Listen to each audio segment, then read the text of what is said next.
Përgjigja e mjekësisë ligjore ka mbërritur disa orë më vonë pranë organeve të rendit, ndërsa policia e Korçës ka nisur menjëherë shoqërimet. Në komisariatin e policisë janë shoqëruar fëmijë, familjarë dhe persona që mund të kishin dijeni për ngjarjen. Mes tyre është përfshirë edhe djali i viktimës, i cili mbante kontakt të rregullta me të atin, por që në momentin e evidentimit të krimit ndodhej në territorin e Greqisë. Unë isha në Korçë, unë gjita për momentin kur arrita këtu e mora vesh. Me rrisë të të përkëtësi e madhe. Kemi shumë vita, kemi komëshin. Shumë mirë dhe jenë të si familje, shumë njërës të mirë. Të respektuar. Këta mori ekspertiza, të bëjnë ekspertizën të citë, të verifikojnë. Ta thotë policia që ngjarje aksidentale. Ngjarje kriminale nuk e di. Në fazën e parë të hetimeve janë ngritur disa pista, duke mos përjashtuar asnjë të dyshuar, përfshirë edhe persona të afërt. Verifikimi i alibive të personave të marrë në pyetje ka orientuar hetimin drejt një ngjarje që nuk paraqitet si një incident i thjeshtë, ndërsa dinamika dhe motivet mbeten ende në proces zbardhjeje. Duke qenë se banesa e 78 vjeçare ndodhej e distancuar nga objektet e tjera përreth, fshinjët nuk kishin konstatuar asnjë hyrje apo dalje të dyshimt në banesën e Gëzim Vijës. Sipas deklarimeve të tyre, viktima nuk kishte konflikte të hapura me askënd dhe njihej si person i qetë në komunitet. Megjithatë, burime nga banorët e lagjes për media dhe jashtë kamerave kanë ngritur një element që konsiderohet i dyshimt dhe që mund të ketë lidhje me ngjarjen. Sipas tyre, një nga dritat pranë banesës së të ndjerit ishte stakuar një ditë para ngjarjes.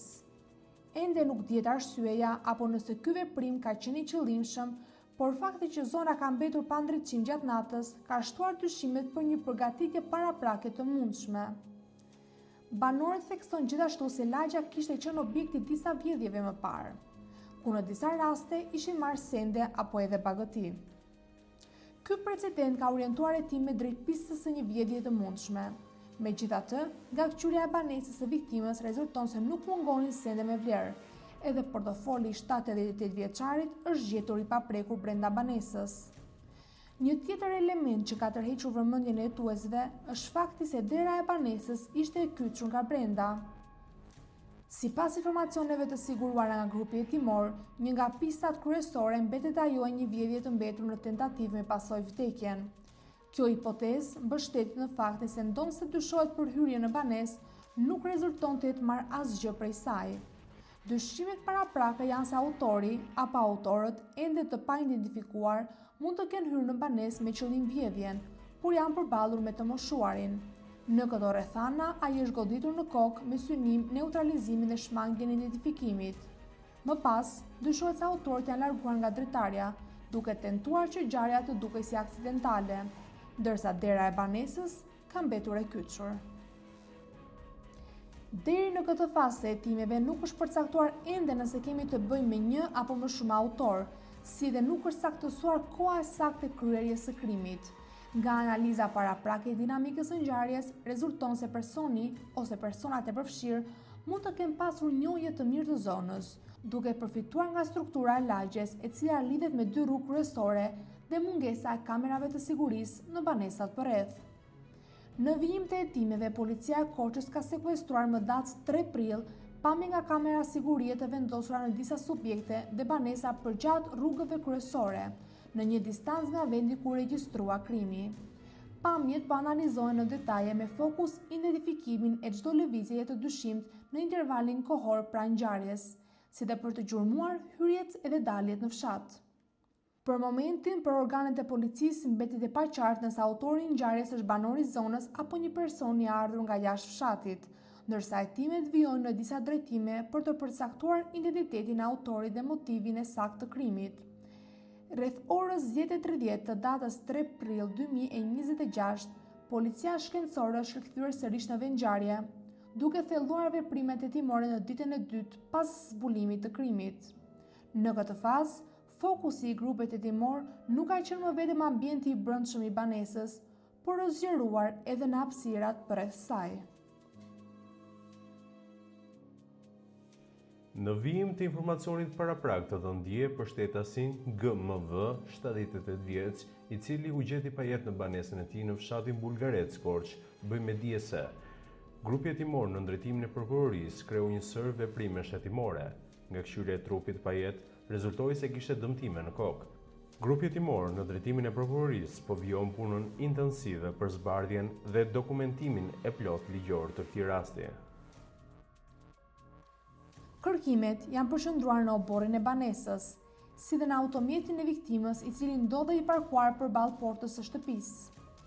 Ekspertët kriminalistë kanë kryer një dokumentim të detajuar të mjetit duke fotografuar brendësinë e tij dhe çdo element që mund të kishte vlerë për hetimin, në përpjekje për të identifikuar gjurmë apo prova që mund të lidhen me autorin apo me lëvizjet e fundit përpara ngjarjes.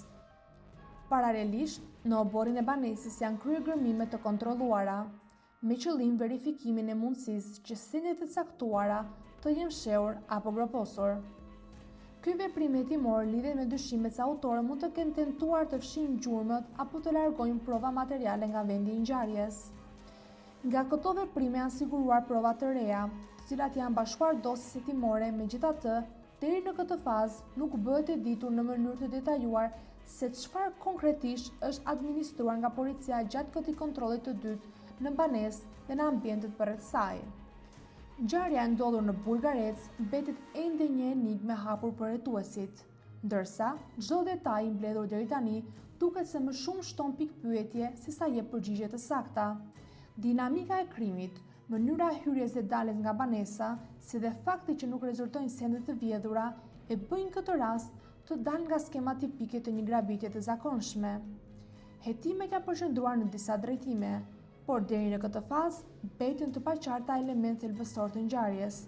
Viktimën, gëzimin, si e njihni, çfarë njeriu ishte? Shumë njeriu i pastër, shumë njeriu i mirë, ishte i nderuar, i respektuar, me të tërë njerëzit, as më gjafs të binte, asgjë. Kur unë banoj jashtë shtetit, kur erdha këtu, më thanë kështu për gëzimin. Thanë për gëzimin. Thanë për gëzimin, kështu. Unë që ditëm, e qoj që e këtim, tha, ma ashtu gëzimin, tha, e kanë ashtu gëzimin. Po për kur ikte në respektonte, ore me fëmijë, me gra, me burra, me tëra, ishte shumë i respektuar. Shumë, po kur e mora vesh nuk e di si ndodhi kjo. Ka pasur konflikte me çfarë ju dini? As me një. As me një nuk kishte as me një. Do të thënë, nuk ka pasur konflikte në këtë. Konflikte as me njerin. Po me djem, si ka ecur? Me djem shumë mirë. Djali Genzi ishte, edhe ishte prej një dritë një këtu. Shumë thanë, ishte prej një dritë.